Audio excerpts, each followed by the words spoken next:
नमस्कार दोस्तों, स्वागत आप सभी का देश दुनिया की मुख्य ताजा बड़ी खबरों में। सबसे पहली बड़ी खबर जो सामने निकल कर आई दोस्तों कि मध्य प्रदेश में भारत जोड़ो यात्रा के पहुंचने से पहले ही राहुल गांधी को बम से उड़ाने की धमकी मिली है। इंदौर में राहुल गांधी को उड़ाने की यह धमकी दी गई है। क्या है पूरी खबर, विस्तार से आपको बताएंगे किसने ये धमकी दी है। वहीं आपको दूसरी बड़ी खबर में बताएंगे दोस्तों कि गुजरात में 35,000 से ज्यादा वोटर्स ने किया चुनाव के बहिष्कार का ऐलान। भाजपा पर गंभीर आरोप लगाए हैं। क्या है पूरी खबर, इसको भी विस्तार से आपको बताएंगे। वहीं आपको तीसरी बड़ी खबर में बताएंगे दोस्तों कि किसान आंदोलन के दौरान किसानों पर दर्ज हुए सभी केस होंगे वापस। रेलवे ने सभी केस वापस लेने का ऐलान कर दिया है। क्या है पूरी खबर, इसको भी विस्तार से आपको बताएंगे। वहीं आपको अगली बड़ी खबर में बताएंगे दोस्तों कि आसाराम बापू को सुप्रीम कोर्ट से राहत नहीं मिली है। जमानत याचिका पर जनवरी तक कोर्ट ने सुनवाई टाली है। क्या है पूरी खबर, विस्तार से इसको भी बताएंगे आपको। वहीं आपको अगली बड़ी खबर में बताएंगे दोस्तों कि मोदी सरकार पर बरसे सतपाल मलिक, बोले अग्निपथ योजना देश के लिए खतरनाक है, मोदी सरकार तत्काल इसको वापस ले। इसको ही पूरी विस्तार से खबर को बताएं क्या कुछ इन्होंने कहा है। वहीं आपको अगली खबर में बताएंगे दोस्तों कि यूपी में राम रहीम के सत्संग में विश्व हिंदू परिषद और बजरंग दल ने हंगामा किया है। बीच में यह कार्यक्रम रोका गया है। क्या है पूरी खबर, इसको ही बताएंगे। तो विस्तार से आप वीडियो को हमारे अंत तक देखते रहें और वीडियो को लाइक जरूर कर दें। इसी बीच पर तो दोस्तों अगली खबर की ओर तो कांग्रेस की भारत जोड़ो यात्रा मध्य प्रदेश आने से पहले राहुल गांधी को मिली बम से उड़ाने की धमकी, पुलिस में मचा हड़कंप। दोस्तों आपको बता दें कि भारत जोड़ो यात्रा के मध्य प्रदेश आने से पहले राहुल गांधी के नाम से धमकी भरी चिट्ठी मिलने से हड़कंप मच गया है। चिट्ठी में कांग्रेस नेता राहुल गांधी को बम से उड़ाने की धमकी दी गई है। इंदौर पुलिस अब इस मामले की जांच में जुट गई है। वायनाड से कांग्रेस सांसद राहुल गांधी को बम से उड़ाने का पत्र इंदौर में मिला। पता चला कि धमकी भरा पत्र शुक्रवार सुबह एक मिठाई की दुकान के बाहर एक अज्ञात शख्स छोड़ गया था। पुलिस आसपास लगे सीसीटीवी फुटेज के आधार पर आरोपी की तलाश में जुट गई है। दरअसल आपको बता दें कि चिट्ठी में भारत जोड़ो यात्रा के इंदौर पहुंचने पर राहुल गांधी को बम से उड़ाने की धमकी दी गई है। पुलिस ने आज तक को पुष्टि करते हुए बताया है कि अज्ञात शख्स के खिलाफ धारा 507 के तहत मामला दर्ज कर लिया गया है और जांच शुरू कर दी गई है। दरअसल आपको बता दें कि कांग्रेस की भारत जोड़ो यात्रा आज 72वें दिन में घुस गई है। वहीं कांग्रेस की भारत जोड़ो यात्रा इस समय महाराष्ट्र में है और ये कल जो है मध्य प्रदेश में प्रवेश करेगी। मध्य प्रदेश में प्रवेश से पहले ही राहुल गांधी को एक बड़ी धमकी दी गई है। इसी बीच पर तो दोस्तों अगली खबर की ओर तो गुजरात में 35,000 से ज्यादा वोटर्स ने किया चुनाव के बहिष्कार का ऐलान, भाजपा की बड़ी टेंशन।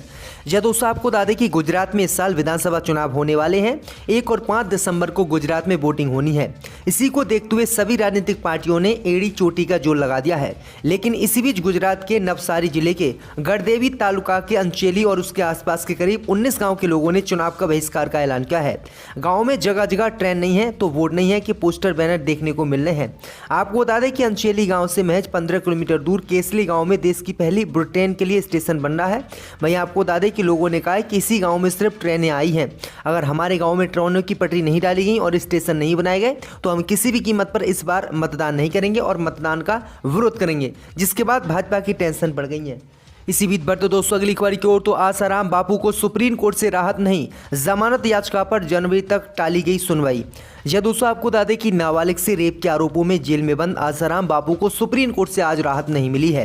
सुप्रीम कोर्ट ने आसाराम की जमानत याचिका पर जनवरी तक सुनवाई टाल दी है। सुप्रीम कोर्ट ने कहा है कि इस मामले में अभी ट्रायल चल रहा है, हम जमानत याचिका पर जनवरी में सुनवाई करेंगे। उधर आसाराम की ओर से कहा गया है कि उनके मामले में बहुत धीमी गति से ट्रायल चल रहा है। आसाराम के वकील ने कहा है कि जिस तरह ट्रायल चल रहा है ऐसे में उनको ये नहीं लगता कि उनके खिलाफ ट्रायल कभी खत्म होगा। दरअसल आपको बता दें कि आसाराम बापू ने सुप्रीम कोर्ट में याचिका दाखिल कर ट्रायल कोर्ट में अतिरिक्त गवाहों को पेश करने की मांग की। आसाराम ने कहा कि बढ़ती आयु और बीमारी की वजह से जमानत दी जाए। इसके अलावा याचिका में आसाराम ने अपनी बिगड़ती सेहत और बीमारी के बेहतर इलाज के लिए जमानत की गुहार लगाई थी, लेकिन आसाराम की जमानत अभी तक कोर्ट ने मंजूर नहीं की है और अब फिर से कोर्ट ने बड़ा झटका आसाराम बापू को दिया है। इसी बीच पर तो दोस्तों अगली खबर की ओर तो किसान आंदोलन के दौरान किसानों पर दर्ज हुए केस होंगे वापस, रेलवे ने किया ऐलान। दोस्तों आपको बता दें कि भारतीय रेलवे ने किसानों के हित में एक ऐतिहासिक फैसला लिया है। रेलवे ने 2 साल पहले किसान आंदोलन के दौरान हुए विरोध प्रदर्शन के दौरान रेलवे द्वारा दर्ज किए गए मुकदमों को वापस लेने की बात कही है।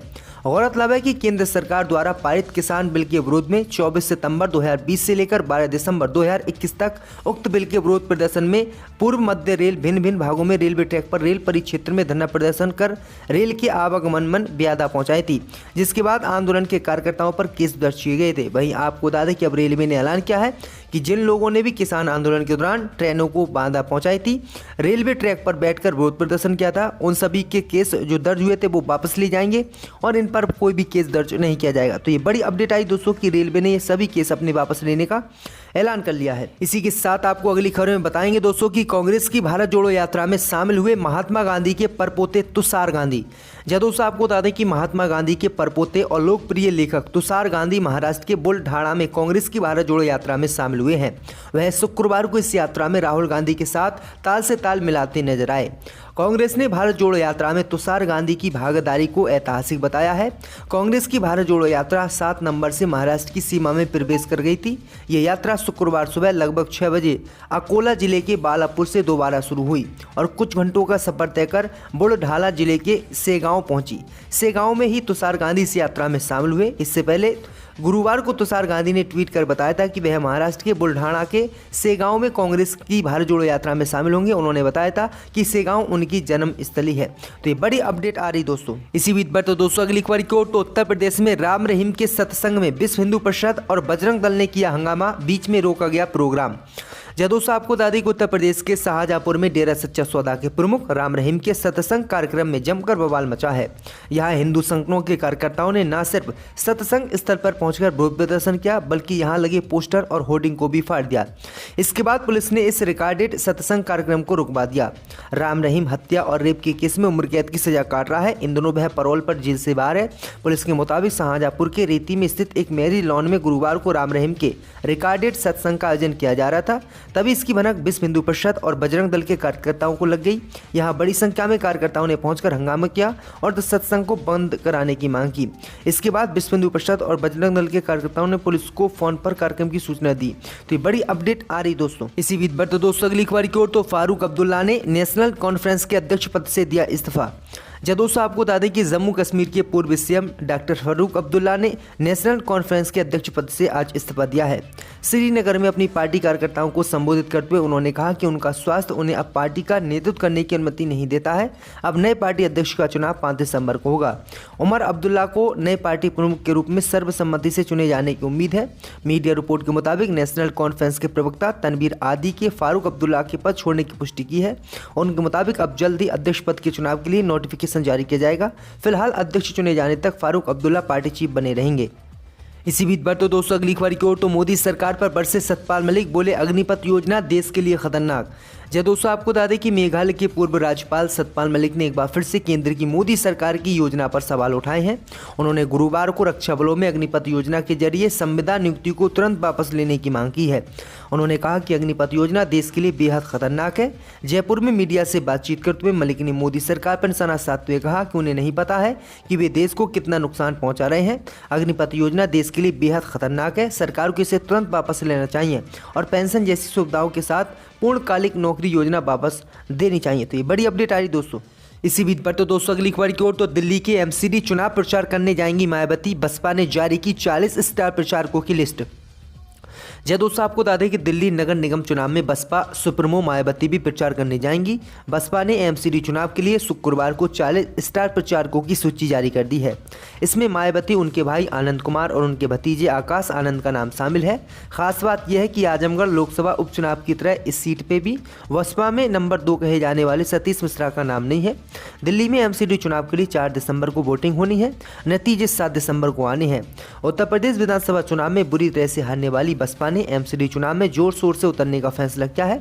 बसपा ने सभी 250 सीटों पर अपने उम्मीदवार उतारे हैं। तो ये बड़ी अपडेट आ रही दोस्तों। इसी बीच पर तो दोस्तों अगली खबर की ओर तो कांग्रेस की भारत जोड़ो यात्रा में पहुंची 93 साल की लीलाबाई। 1942 के भारत जोड़ो आंदोलन में भी लिया था हिस्सा। दोस्तों आपको बता दें कि कांग्रेस की भारत जोड़ो यात्रा इन दोनों महाराष्ट्र में है। राहुल गांधी के नेतृत्व में निकाली जा रही इस यात्रा में गुरुवार को 93 साल की लीलाबाई भी शामिल हुई। खास बात यह है कि लीलाबाई ने 1942 के भारत जोड़ो आंदोलन में भाग लिया था। वे गुरुवार को महाराष्ट्र के बालापुर के पास भारत जोड़ो यात्रा में शामिल हुई। राहुल गांधी समेत तमाम नेताओं ने लीलाबाई की फोटो शेयर की। राहुल गांधी ने अपने ट्विटर अकाउंट पर इस फोटो को ट्वीट किया और कहा कि 1942 के भारत छोड़ो से 2022 के भारत जोड़ो तक देश से प्यार करने वाले हर संघर्ष के लिए तैयार रहें। लीलाबाई जी, आपका और आपके परिवार का त्याग अमूल्य है। हम हर कीमत पर देश की आज़ादी और संविधान की रक्षा करेंगे। तो ये बड़ी अपडेट आई दोस्तों कि कांग्रेस नेता राहुल गांधी के समर्थन में इससे पहले बॉलीवुड के कई स्टार्स आए थे, उन्होंने भी राहुल गांधी की भारत जोड़ो यात्रा का समर्थन किया था, जो बीजेपी के लिए सबसे बड़ा खतरा माना जा रहा है। बता दें कि बीते ही दिनों ये लद्दाख जाने वाले थे, लद्दाख में ये एक जनसभा को भी संबोधित करने